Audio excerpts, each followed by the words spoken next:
According to police reports that saw the substance in the FNAF books, it's appeared to be a bubbling liquid mercury. The appearance of this glowing silvery liquid is similar to Remnant depicted in the novel trilogy, particularly in the fourth closet, which makes sense given that Remnant, as we know, is a combination of human soul and metal, which is created when a soul possesses a metal-based object like an animatronic endoskeleton. In the Fazbear Frights books, where most of this lore comes from, its powers are expanded upon. Remnant can be used to make already living beings even more powerful through the power of positive memories. Kind of like how everyone gets defeated by the power of love in The Flash. The primary scientist studying Remnant is Dr. Talbert, a friend of Phineas Taggart who studied its negative counterpart, Agony, which now means that the Agony that possesses animatronics and the human soul are two different things, but seemingly both of which had to come from someone who died. Talbert studied Remnant because his daughter Renelle was sick when she was younger and he wanted to hold on to the good memories of her in case he lost her. Remnant could also be isolated and put into a certain object, so Talbert created a pendant made from Remnant metal as a gift for Renelle. Keep in mind that this Remnant is also just a form of metal. It's kind of like a metal compound, like Damascus steel, but instead of a lot of layers of steel, it's metal and souls melted down, and then that is liquid Remnant, but then as a solid, I guess you could say it's a Remnant nugget. It's unclear how Dr. Talbert got his hands on such a large amount of Remnant, but he had a steady supply that somehow was consistently delivered to his house. This also got the attention of an evil entity named Eleanor, who was introduced, or I guess created in the story to be beautiful from 1:35 a.m., the second Fazbear Frights book. Her goal was to obtain Remnant for herself to become even more powerful, so that she could spread pain and suffering across the world using the power of positive vibes. However, what we currently know about Remnant and Agony tells us that to destroy it properly, we need to burn it. Hence why there have really been so many fires in this series. FNAF 3, 6, and 9 all end with something or someone getting set on fire. FNAF 3's fire was all about dealing with Springtrap, and FNAF 6 was about putting everyone who knew about the atrocities that occurred at Freddy's to rest, and sending William to hell. And then, in FNAF 9, we burn Trap multiple times to get him to stop possessing Freddy, and to again try to kill him. Because Gregory is not above killing. That's a topic for another day. And this is because Henry learned that the only way to destroy Remnant and put these beings to rest was through fire. But is that really how we deal with these animatronics and people? Because like, while 9 out of 10 doctors recommend Crest Pro Health toothpaste, 3 out of 3 FNAF fires haven't worked. We have been told that fire is the only thing that is hot enough to burn off Remnant and to actually destroy it, aside from the fact that matter cannot be created nor destroyed, but it's also been described as a liquid metal. Liquid metal is a hell of a lot hotter than your typical run-of-the-mill gasoline fire, trust me, okay? I have the expertise in this department, so in essence, every single animatronic who is supposed to be set free by a cleansing fire hasn't been so far. The only time we've seen souls actually be put to rest is in FNAF 3's Happiest Day minigame, which involved no fire and just putting the souls to rest by giving them what they wanted, a birthday party. But how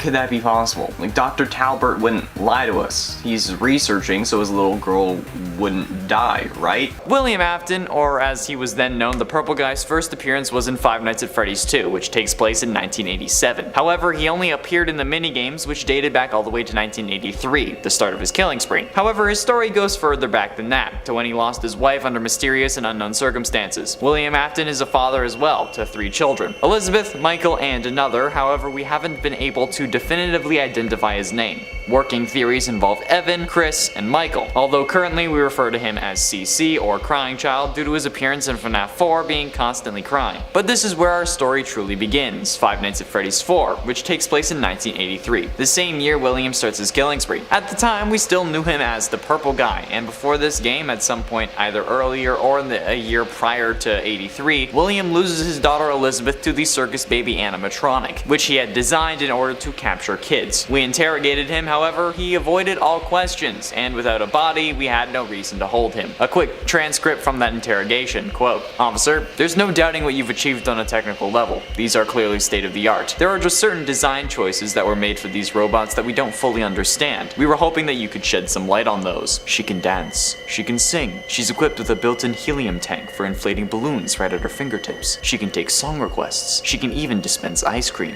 With all due respect, those aren't the design choices we were curious about, Mr. Afton." After losing his daughter, William seemed determined to not lose another kid, making a series of plushy cameras, which could have just been the one camera that Crying Child took everywhere, of Fredbear plushies. He planted these sorts of cameras in 3 locations around the house, as well as various other places in the vicinity of his home and his workplace, in an effort to keep his other son away from the place that ended up taking his daughter. However, this effort proved futile, since in 1983, at some point between April and October of 1983, given that the cutscenes we see have no snow on the ground, and given that Crying Child is wearing a t-shirt and shorts, it must be spring or summer, so more realistically at some point between April and August of 1983, Crying Child was shoved into the Fredbear animatronic mouth by his older brother, resulting in his head getting crunched by the animatronic, which shouldn't have been able to happen, but that idea was never investigated for some reason or another. However, looking at the mean temperature in Hurricane, Utah, which is where Five Nights at Freddy's takes place, over the months of 1983 according to Almanac.com, we can assume that this took place closer to summer of 1983, just thanks to the weather getting above 70 Fahrenheit or 21 Celsius for the rest of the world around the middle of June. This places the Charlotte killing after the death of Crying Child, since according to The Fourth Closet, the final Five Nights at Freddy's novel, Sammy Emily went missing on November 1st, 1983, which is later revealed to actually be Charlotte's original body. So, if Charlie dies in November, we can reasonably assume that Crying Child, and therefore Elizabeth, dies beforehand. Why discuss all this in so much detail? Well, it can help explain a motive. Afton could have been driven to killing by losing his children in and prior to 1983. However, this seems to also be entirely disproven based on how his kids died, since both of his kids died as a direct result of Afton's desire to kill. Elizabeth was scooped by Baby, and Crying Child was crushed by an animatronic, who would only reasonably have the power to crush a skull because they were intentionally given said power.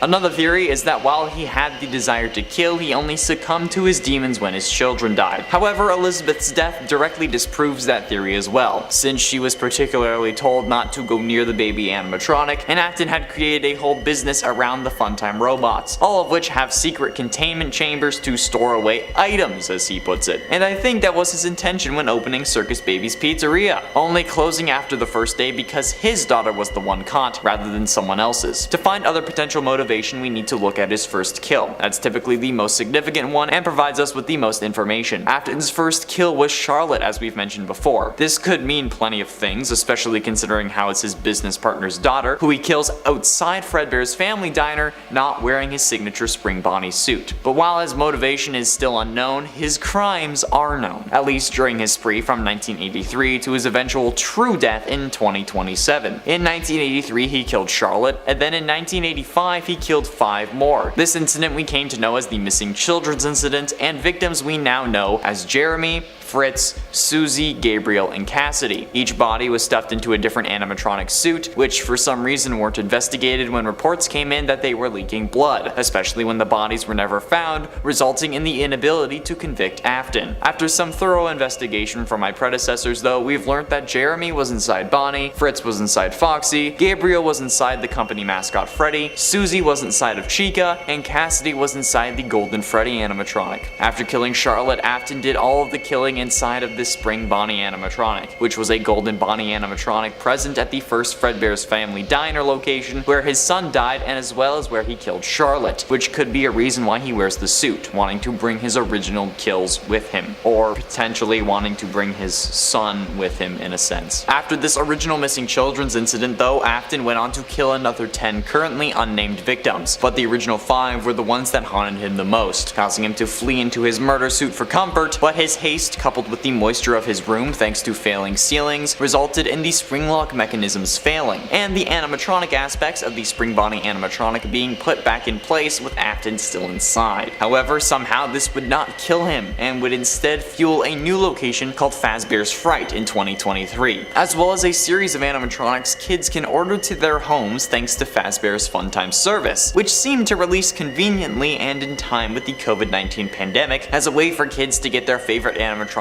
on demand at their home. As to why they were shipping versions of their serial killer, we still don't know. This Afton animatronic hybrid, aptly named Springtrap, was the focus of Fazbear's Fright until it burnt down after only being open for a week. And after this, fires became a seemingly regular occurrence at Fazbear locations, since only a short time later another pizzeria featuring Fazbear characters burnt down after being open for a week as well. However, this time Springtrap was seemingly taken with it, and the still breathing yet unconscious Afton was taken to Heracles Hospital and was admitted to room 1280. Where after being unresponsive in his coma was taken off of life support. However, Afton somehow was still alive, and then went missing. Hospital staff assumed that Father Arthur Blythe was the one who took him, and DNA found at a nearby Fazbear Entertainment warehouse matched DNA on file for William Afton. However, this was a mass of blood, very dark blood, in fact almost black, and a series of footsteps presumably belonging to Father Blythe were found nearby. However, we were unable to locate him and are still searching. We believe that Father Blythe killed Afton, but we are unsure what he could have done to leave the body in such a state. There were also reports of a small shadow boy running around Heracles Hospital around Afton once he began responding. However, the nurse Mia is the only one to report it. Mia described the boy as, quote, a little boy with curly black hair and rosy cheeks. He had an alligator mask on and a devilish grin. When he didn't look like a shadow, that is. However, security cameras showed nothing, and nobody else was able to substantiate these claims.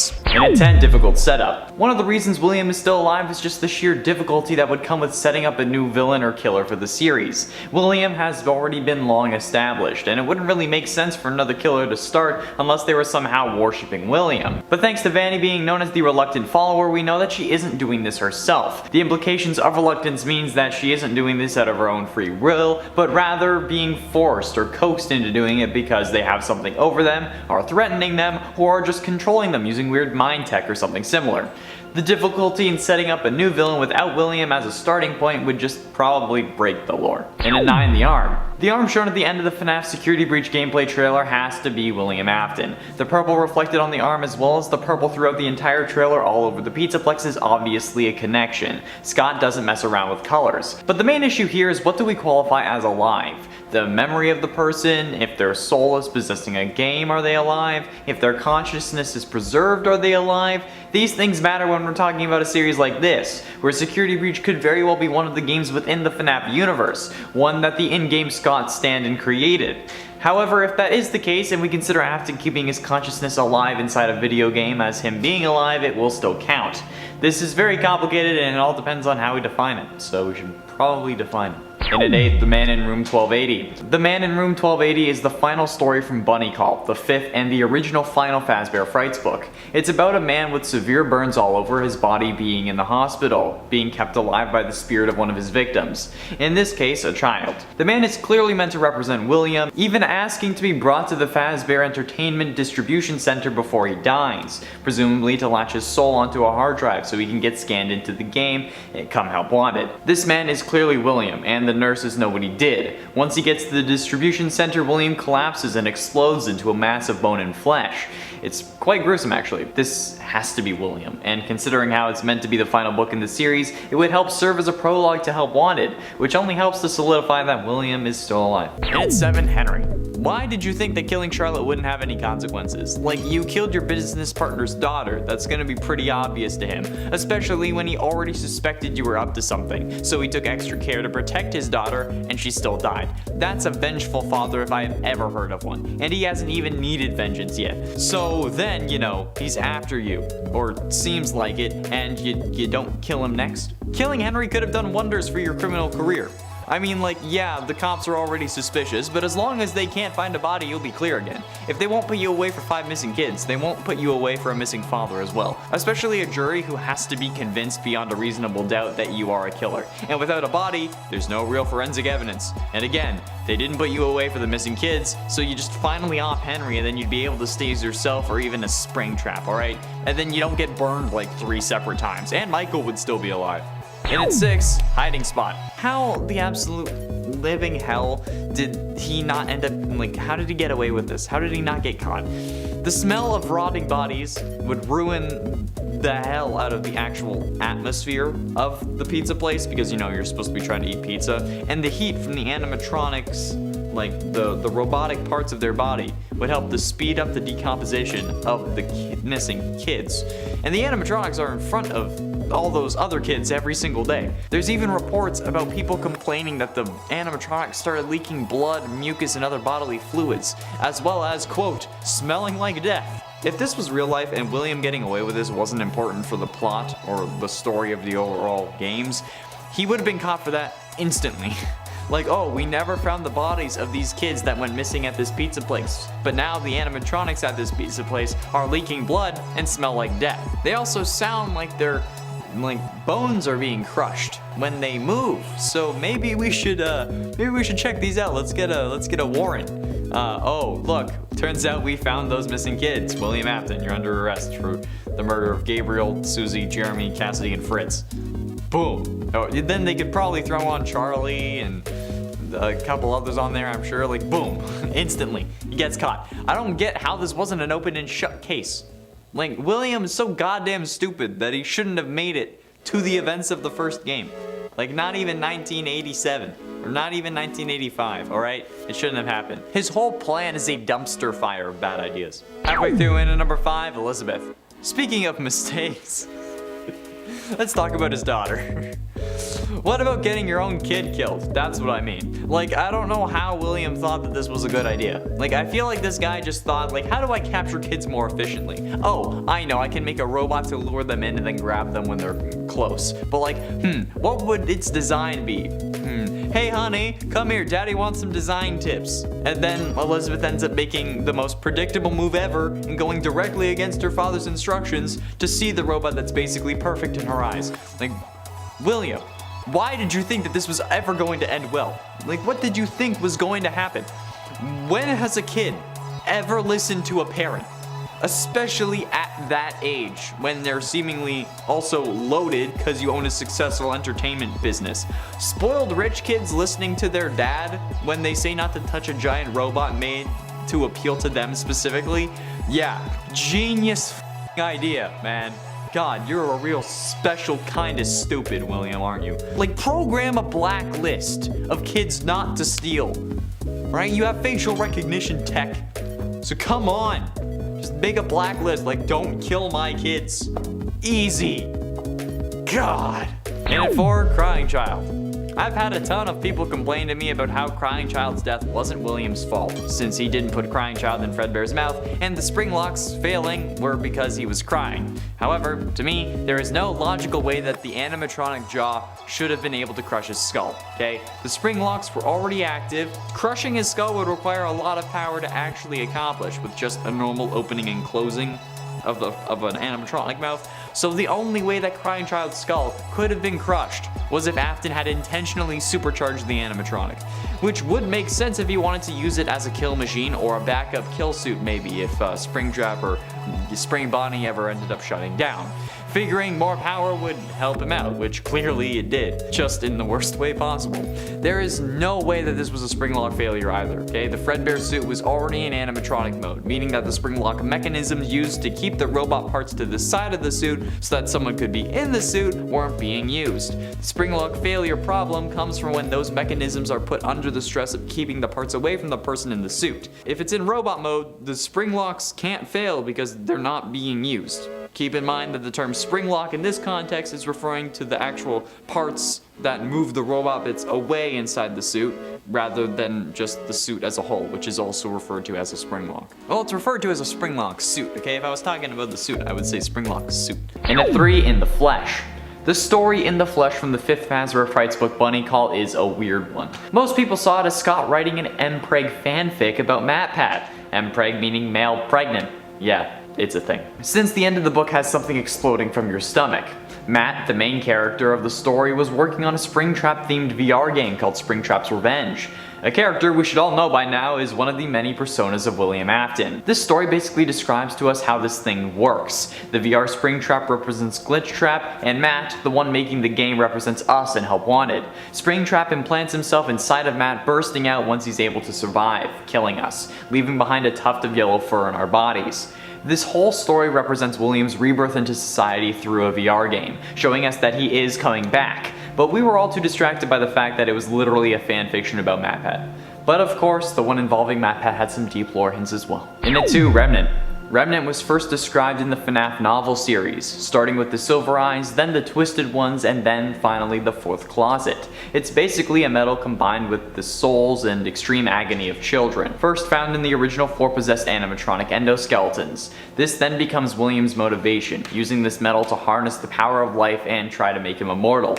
He does. He clearly was able to use it to keep himself alive despite not really being mentioned or present in the game series. He uses it to create circuit boards so he can attach himself to them in the man in room 1280, hence why he needed to go there before he died. He may even have injected himself with it, hence why the soul of his victim was able to attach itself to him, an organic being instead of an animatronic like we've seen every soul do. When I'm saying souls, I do mean like extreme agony, but souls is just an easier way to put it, okay? So chill out in the comments. With the exception of William, of course. He accomplished his goal, meaning that we will be seeing him again, in the flesh. Finally, in at number 1, he always comes back. I always come back, a line we're all too familiar with by now, unless you forget it because you're analyzing a security breach trailer because you wanted to make it interesting and needed more words for your script. However, this line has remained true throughout the series. He comes back after being spring-locked, as alive as ever as Springtrap in FNAF 3. He came back in Sister Location at the end credits scene after Michael's speech outside of Burnt Down Fazbear Fright, and he came back after being burnt in FNAF 6, this time as a computer virus spirit thing. Extreme agony, whatever. Now he's merged brains with the character we played as in Help Wanted and with Tape Girl, and as the arm shows us at the end of the FNAF gameplay trailer, and as the Fazbear Frights books show us, he's coming back once again. Will we be able to stop him, or are we just another pawn in his plan? Can he be stopped? Not if Scott wants to keep milking the series as much as we do.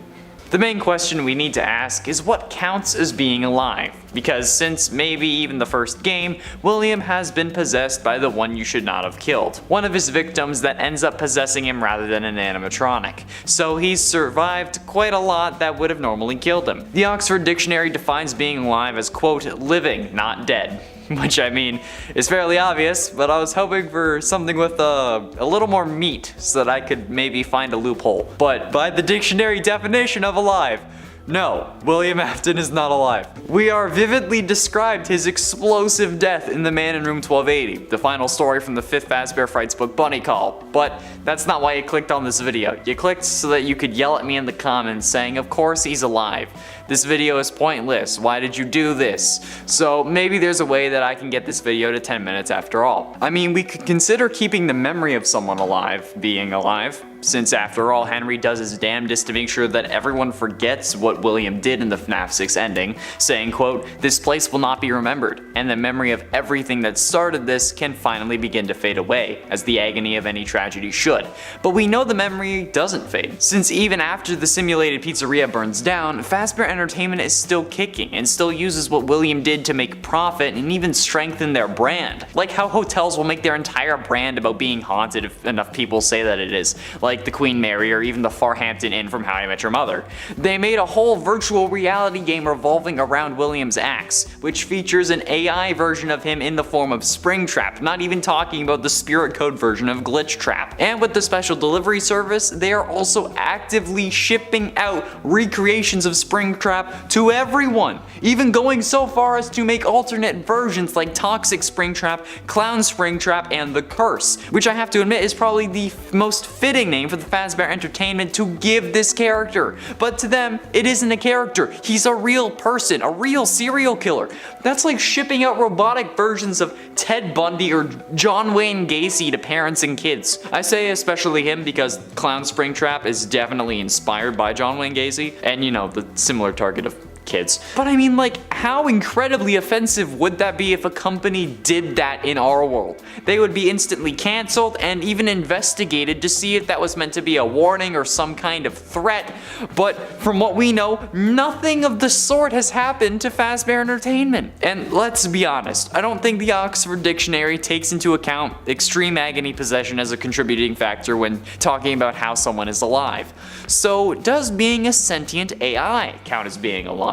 Well, it depends on the person and their personal definition of being alive. While sentient AI would probably be able to feel and go through some of the living process, such as emotion and whatnot, an AI, sentient or not, has no DNA. It has no cellular structure and doesn't undergo the process of cellular division and replication. It can't heal a wound. I mean, it can't really be damaged. Sentience is the capacity to be aware of feelings and sensations, not to actually be a living organism.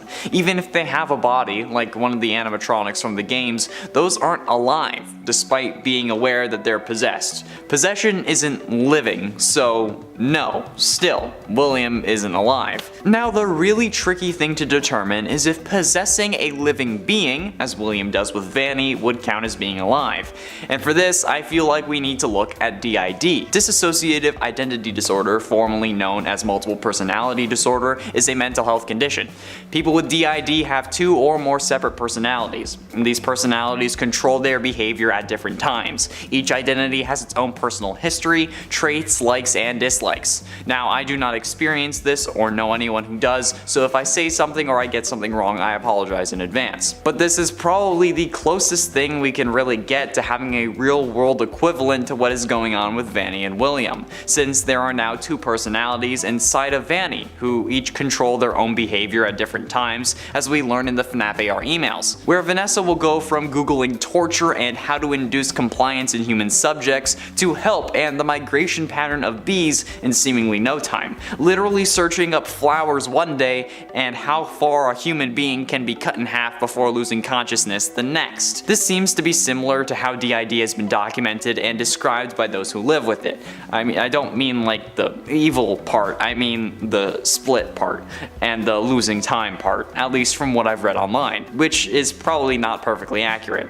So while these personalities aren't born from the same mind, they certainly share the same space. Both personalities, though, while not having separate bodies, would be considered alive since they have DNA and experience cell division and replication, even if it's not all the time. So in that way, William is considered alive while present in Vanny's mind, but not alive as his coded form of glitch trap, or even if he ends up transferring his code into a robot at the end of Security Breach, as has been hinted at with the arm in the end of the gameplay trailer. Well, this is where this theory starts to blow your mind. I don't think that Dr. Talbert, as described in the FNAF Fazbear Frights books, is a real person. Or rather, I don't think that Dr. Talbert is truly his name. Let's think about it. Who else do we know with a daughter in a compromising position who would have an endless flow of remnant from an undisclosed source and a close personal friend working as his opposite? That's right, ladies and gentlemen, William frickin' Afton. William Afton, my friends, is the true identity of Dr. Talbert. William is no stranger to using aliases either. Remember Dave Miller from the Silver Eyes? Exactly. And this connection only gets stronger the more you look at it. See, Talbert's daughter ends up being impersonated by Eleanor, who in the Fazbear Frights books is, like, described to be Baby. She's described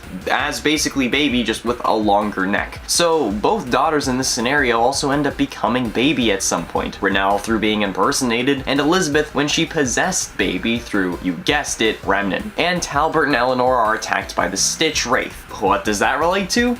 Perhaps the son, who is part animatronic that's been working to undo his father's plans? Michael? Have we seen the animatronics in the games? No, so how can we take any of what's being said in the Fazbear Frights epilogues as fact? The baby blob turned out to be real, but everything else could simply be a metaphor. And Renelle might not even be meant to represent Elizabeth. It could be meant to represent represent Crying Child, making Eleanor Elizabeth and the Stitch Wraith Michael, and honestly, that sounds like a much more plausible solution than what's being described in these books, especially with the revelation that Gregory could, again, be a rebuilt Crying Child robot, because all these experiments with Remnant worked. If this was truly describing William and Crying Child and Michael and Elizabeth, this would make perfect sense with the story. This is like a recap of what's been going on with FNAF. FNAF 4, Crying Child dies. So William promises that he will put him back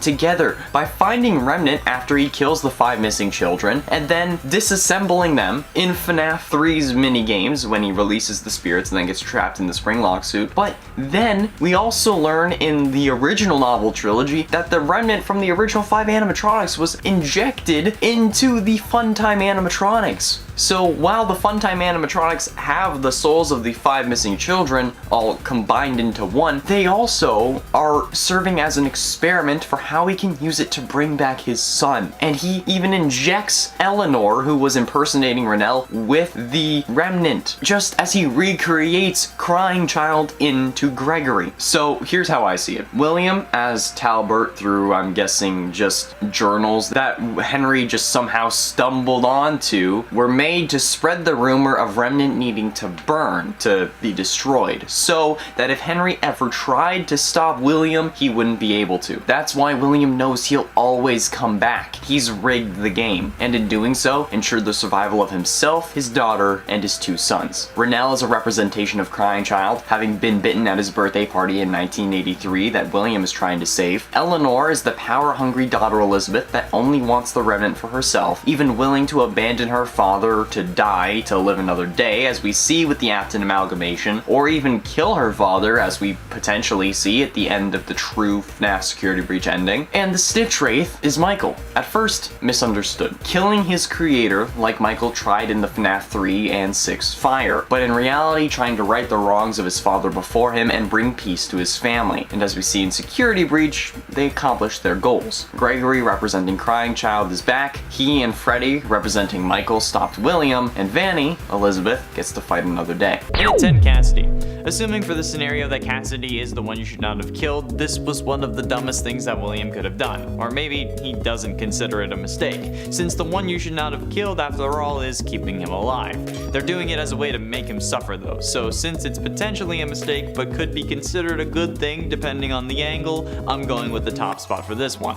Well, the first spot for this one. But even if he does consider that a good thing or an absolute win, or if Cassidy doesn't end up being the one you should not have killed, killing those 5 kids that made up the missing children's incident that most likely ended with Cassidy was a mistake, since it causes basically everything else in his life to go downhill, and he does end up suffering extremely only because of that kill and the others. So if you don't want to count Cassidy as the mistake, count the missing children's incident as the mistake. In at 9, Charlotte. While yes, Charlotte may have been Afton's first true kill, causing his descent into madness, this is more so because of what she turns into.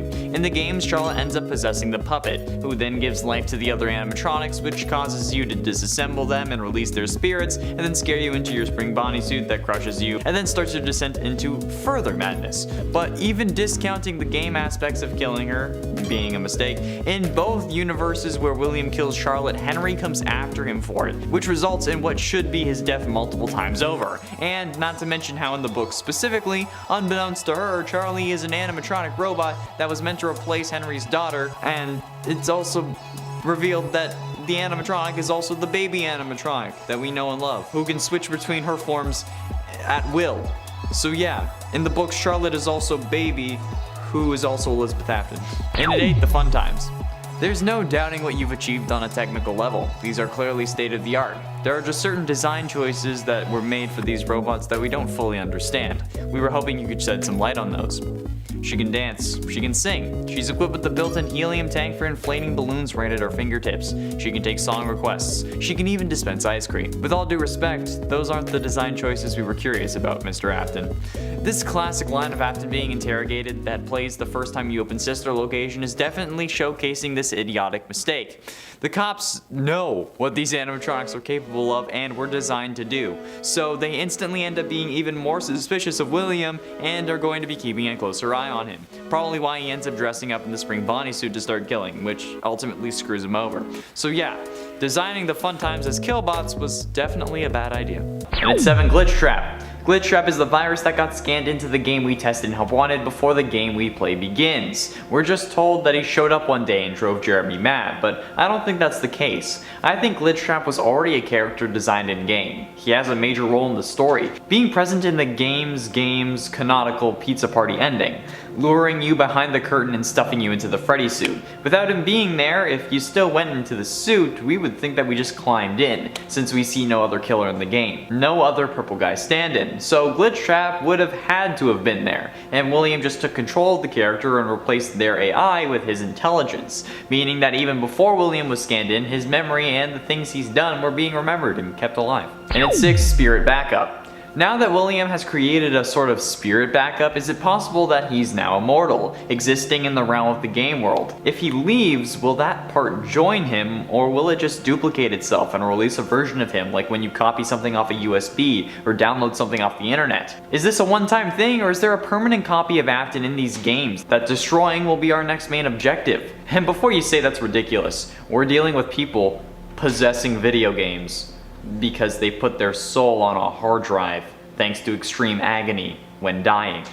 I don't think there's a realistic here. Last time it was to set the souls of the victims free and give them peace, but now we have a whole new can of worms. With this backup, he could upload himself into an animatronic using Vanny. The virus we see described in the special delivery emails could be his first attempt. And to make matters worse, it could be his attempt at doing this while also keeping another consciousness alive within the hard drive, allowing him to make a copy of himself. This dude literally backed up his soul, his spirit. I think that qualifies as alive. And in a video game, that's the best way to live, hence why I love VR, unless it's horror. Halfway through number 5, Sister Location. In Sister Location, we come home every night to watch our favorite late night soap opera, The Immortal and the Restless, a story about Vlad, an immortal vampire, and Clara, the woman claiming to have his baby.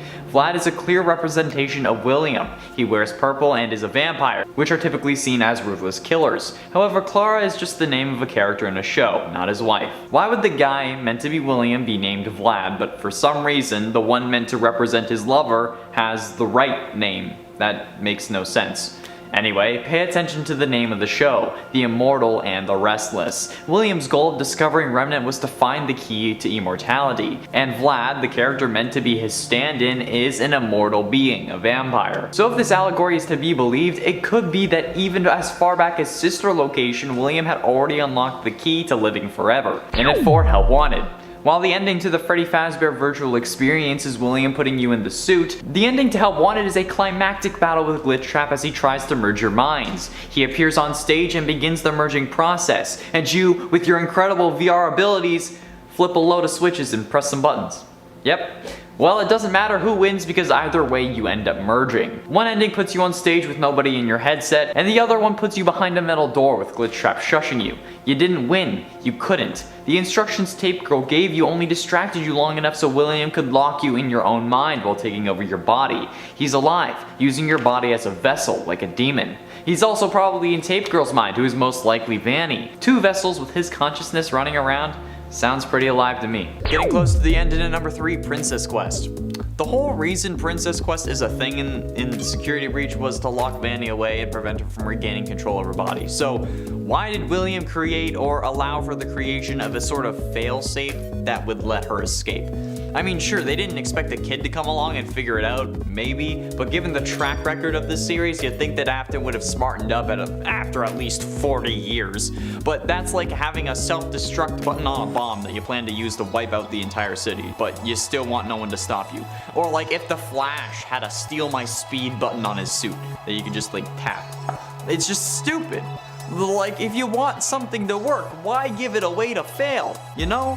This is one of the dumbest things that William has done, and probably the 3rd dumbest thing overall. And I'll talk about the most dumb in a couple minutes, but seriously, what's the point behind a way to undo your evil plans? One of the absolute most ridiculous things in this story. Like, I get it, so that we can save her and have a good ending, but that ending isn't even canon, so we could have done without it. It's one of the dumbest things known to man at this point. Like, William has the brain capacity of a toddler. Penultimately, in at number 2, Springtrap. Being the genius behind some of the most advanced robotic technology in his universe, we expect a lot from William Afton. He's the suit technician, but he's also the main killer, so he should really know what he's doing, right?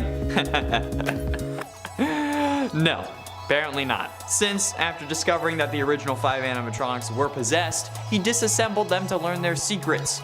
This inadvertently released the spirits of his original 5 victims, however, causing William to panic, which is fairly reasonable since, firstly, they're freaking ghost kids, and also because they're ghost kids that he killed. So, this absolute animatronic genius, the technician that handles the suit maintenance and has explained to every employee the proper procedure for the spring-locked suits, including the spring bodysuit that he uses to kill, ends up climbing inside the suit in a panic, in an attempt to make himself feel more powerful and maybe to scare the ghost kids off. However, since he's so smart, he didn't notice the moisture of the room, the leaking ceiling, which ended up causing the spring locks that were active at this moment, since it was in suit mode, to fail, which would have killed him had he not been possessed by the one you should not have killed. Ironic. And finally, in at number 1, location. The biggest mistake William has ever made, and I will stand by this till the day I die, was the fact that he killed people in his establishment. Okay, it's unknown if this was always his intention, but come on, who the absolute hell thinks that this is a good idea? Who in the comments wants to justify killing your prime demographic in your place of business? Dealers don't kill their best customers, right? Because it's bad for business. So why would William think it's a good idea? Literally, go anywhere else. This is like basically killing someone in your house. Okay, it's putting unwanted and unneeded scrutiny on everything you do. You even end up getting banned from going back in there while the investigation is underway. And it's not like it helped your business. You had to close the first location, resulting in you having to open another location called Circus Babies that ended up killing your daughter. So I think that this mistake is the one that caused every other mistake in the series. All you had to do was kill someone at the park. If you killed someone at the park instead, your kids would be alive. You'd be harder to suspect, and then you'd also be rich from your business. And that's why William is a dumbass.